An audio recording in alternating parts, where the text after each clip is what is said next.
దేవునికి స్తోత్రం. దేవుని కృపను బట్టి మరొకసారి దేవుడు మనకిచ్చిన ఆయుష్కాలాన్ని బట్టి పొడిగించిన ఈ దినాలన్నిటిని బట్టి దేవునికి వందనాలు, స్తుతులు, స్తోత్రాలు చెల్లిస్తున్నాం. ఎర్లీ డివోషన్ కార్యక్రమానికి మిమ్మల్ని అందరినీ ప్రేమతో ఆహ్వానిస్తున్నాం. ఆరాధన చేద్దాం. కళ్ళు మూసుకోండి. ప్రభువా, ప్రేమగల తండ్రి, నీ దయ, నీ కనికరము మా మీద కుమ్మరించి నీ కుమారుడును మా ప్రభు అయిన యేసుక్రీస్తు వారి ద్వారా నాయన, ఆయన ద్వారా కృప సత్య సంపూర్ణుడుగా మా మధ్య నివాసము చేసిన ఆయన ద్వారా ఈ లోకపు దురాశల నుంచి, కోరికల నుంచి నాయన మేము వేరు చేయబడిన వారమై దేవా ప్రభు మరి పరిశుద్ధముగాను, నీతిగాను, యథార్థముగాను బ్రతకటానికి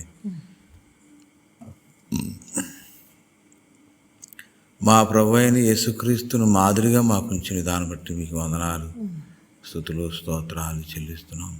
ఆయన చిందించిన విలువైన రక్తములు మా ప్రతి దోషమును, పాపమును కడిగి ఆయన నీ కొరకు జీవించి భాగ్యం ఇచ్చినందుకు వందనాలు.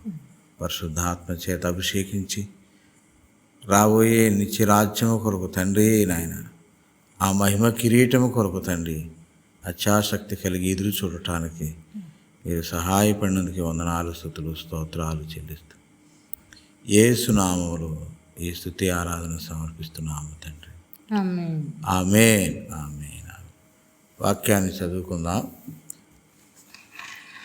ఆదికాండము 2వ అధ్యాయము 18వ వచనం. మరియు దేవుడైన యెహోవా, నరుడు ఒంటరిగా నుండుట మంచిది కాదు, వానికి సాటి అయిన సహాయమును వాని కొరకు చేయుదుననుకొనెను. చాలు. మనము మరి గత ఆడియోలో ఇదే విషయం మీద కొన్ని విషయాలు జ్ఞాపకం చేసుకున్నాం. ఇది దాటి వెళ్ళిపోదాం అని అనుకున్నాను, కానీ దేవుడిచ్చిన కొన్ని తలంపులను బట్టి ఇదే వాక్యంలో నుంచి మరికొన్ని విషయాలు జ్ఞాపకం చేసుకోవాలని ప్రభు పేరిట లేరా మరి ప్రేరేపించబడుతున్నాను. మనము చదువుకున్న వాక్య భాగంలో నరుడు ఒంటరిగా ఉండటం మంచిది కాదు అనే విషయం, దీని గురించి చాలా విషయాలు, నరుడిలో నుంచి స్త్రీ రావటం, ఈ విషయాలన్నీ మనం జ్ఞాపకం చేసుకున్నాం. మరొక దేవుడిచ్చిన తలంపులో ఈ నరుడు ఎవరు అనే విషయాన్ని మనం జ్ఞాపకం చేసుకొని నరులో నుంచి తీయబడిన నారి అనబడే ఈ స్త్రీ రూపించబడిన విషయాలు మనం జ్ఞాపకం చేసుకున్నాం. దానిలో నుంచి దేవుని తలంపును మరొకసారి ఇలా మనం ధ్యానం చేద్దాం. అపోస్తలుడైన పౌలు తిమోతికి రాసిన మొదటి పత్రిక 2వ అధ్యాయము 5వ వచనాన్ని చదువుదాం. దేవుడొక్కడే, దేవునికి నీ నరులకును మధ్యవర్తి ఒక్కడే, ఆయన క్రీస్తేసను నరుడు. అంతే. ఎవరు ఆ నరుడు అంటే క్రీస్తు యేసు అనే నరుడు. మన ప్రభు అయిన క్రీస్తుని గురించి ఈ విషయాన్ని మరొకసారి జ్ఞాపకం చేసుకోవాలి. దేవునికిని మనిషికిని మధ్యవర్తిగా మనము చదువుకున్న వాక్య భాగంలో నరుడుగా ఈ విషయాలు పిల్లలు మరొకసారి మీ మనసులో ఉంచుకోవాలి. నరుడు ఒంటరిగా ఉండటం మంచిది కాదు, వానికి సాటి అయిన సహాయం చేయాలి. మనము గత ఆడియోలో మనం జ్ఞాపకం చేసుకున్నాం. వానికి సాటి అయిన సహాయమును ఆదాము ప్రక్కటెముక నుంచి తీసి దాన్ని ఒక స్త్రీగా నిర్మాణం చేసినట్టుగా మనం జ్ఞాపకం చేసుకున్నాం. బైబిల్ గ్రంథంలో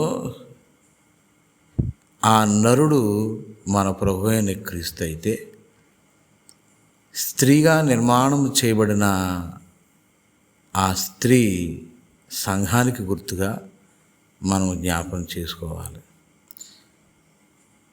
స్త్రీ నరునిలో నుంచి ఎలా వచ్చింది? ప్రక్కటెముకలో నుంచి వచ్చిందనే మాట జ్ఞాపకం చేసుకున్నాం. అది కాబట్టి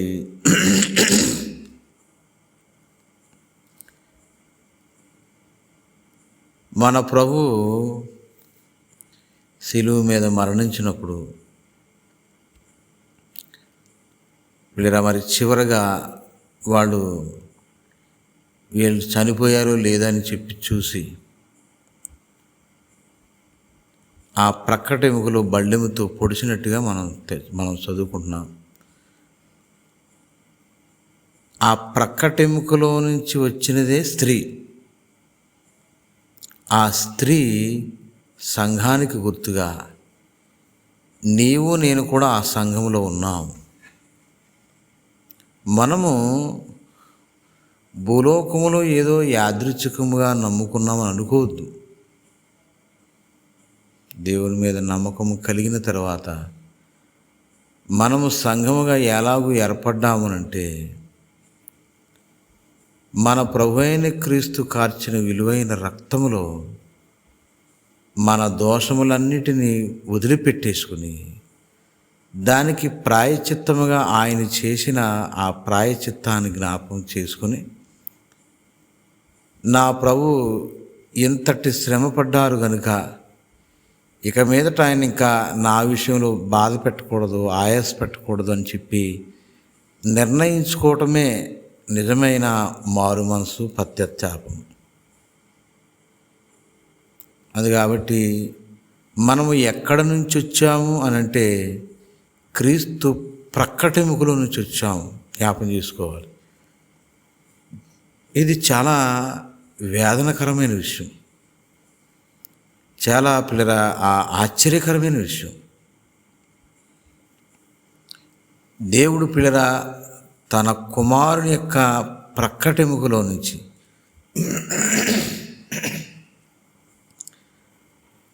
ఆ వేదనకరమైన పరిస్థితిలో నుంచి మనము పుట్టడం అనేది చాలా ఆశ్చర్యకరమైన సంగతి.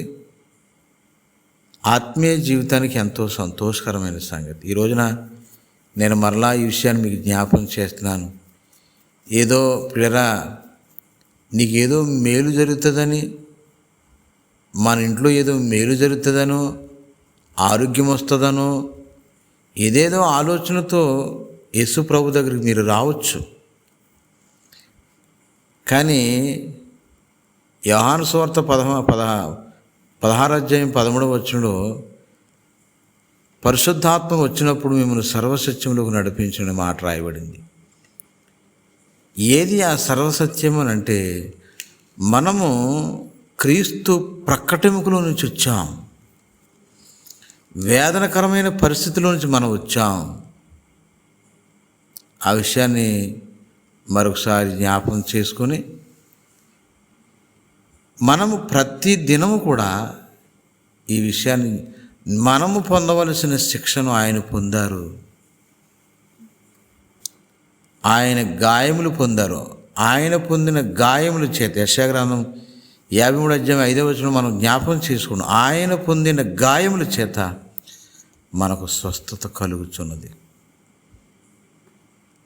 ఇది చాలా విచిత్రం. అందుకనే యేసు ప్రభుని ఎందుకు నమ్ముకోవాలంటే నా ప్రతి పాపమును ఆయన భరించాడు, నా ప్రతి దోషమును ఆయన భరించాడు.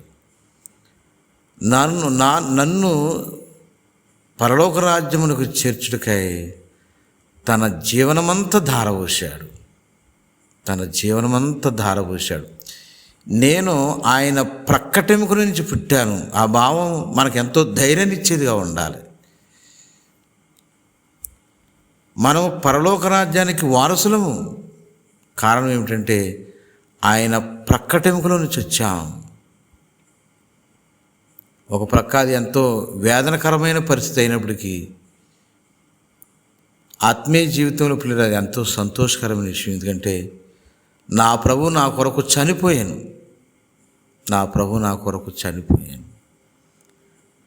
ఈ విషయాలు మరొకసారి జ్ఞాపకం చేసుకుని ఏ పరిస్థితిలోనే నీకేదో మేలు జరిగిందని యేసుప్రభు నమ్ముకోవడం కాదండి. మేలు జరగకపోయినా నువ్వు యేసుప్రభు నమ్ముకోవాలి. కారణం ఏంటంటే ఇక్కడ ఏదో మనకు కావాలని కోరుకున్నాయన్నీ ఇక్కడే ఉంటాయి.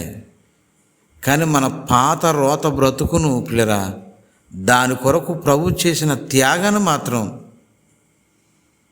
ఆ త్యాగాన్ని మాత్రం ఖచ్చితంగా మనం గుర్తుపెట్టుకోగలిగితే మరి ఎన్నటికి మనం పిల్లరా ఆయన బాధ పెట్టేవారిగా ఉండం మనం పిల్లరా.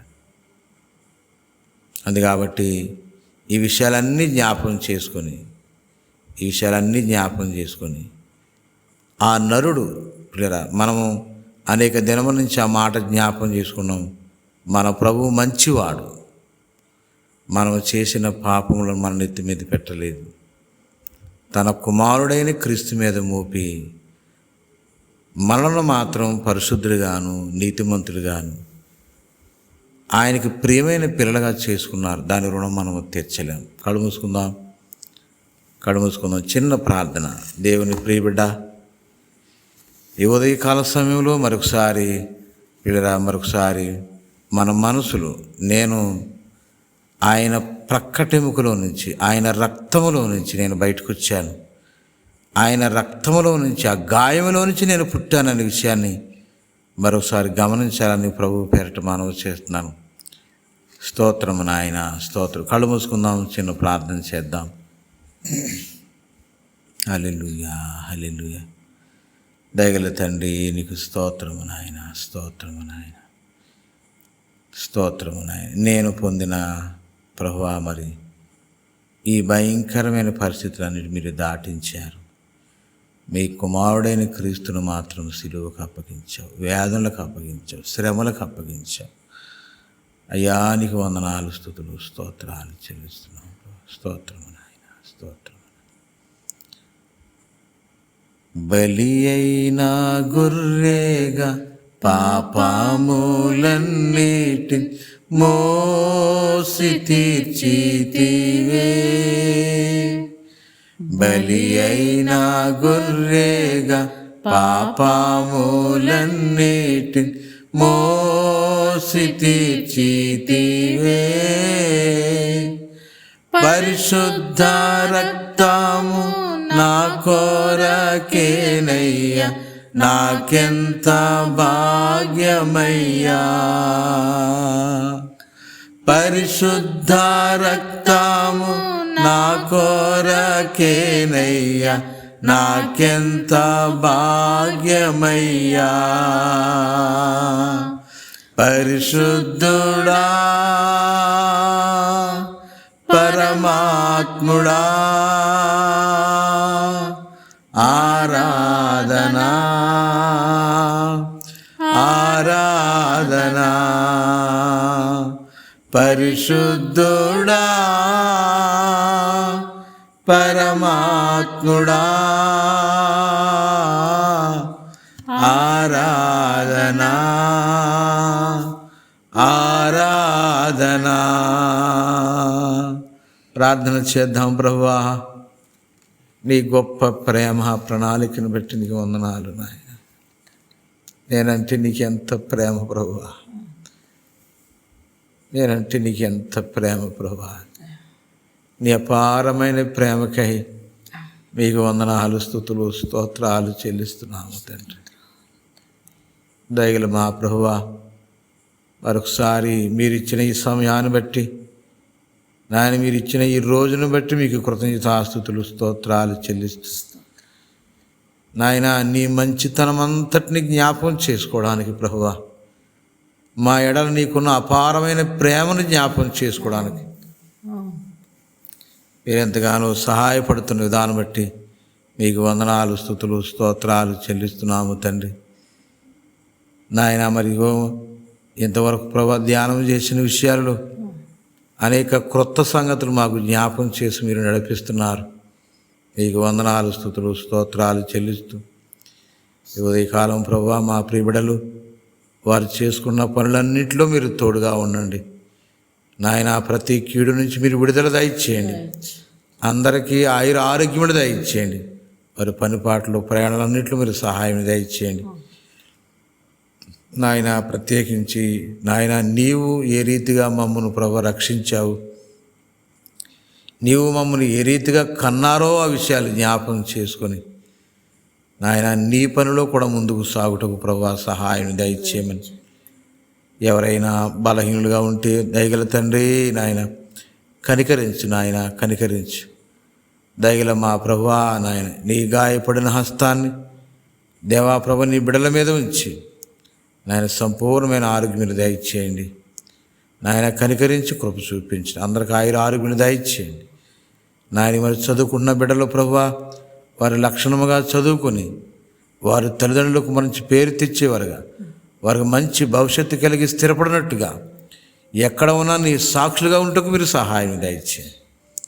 ఘనత మహిమ ప్రభావాలు మీకు ఆరోపణ చేస్తూ యేసు నామమున అడుగుచున్నాము తండ్రి, ఆమేన్. మన తండ్రి అయిన దేవుని ప్రేమ, కుమారుడైన యేసయ్య కృప, పరిశుద్ధాత్మ అన్యోన్య సహవాసం, శాంతి సమాధానం కలిసి ఆరాధించిన ప్రార్థించిన అందరికీ సకల పరిశుద్ధులకు ఇప్పుడును ఎల్లప్పుడూ సదా తోడ నడిపించునుగాక.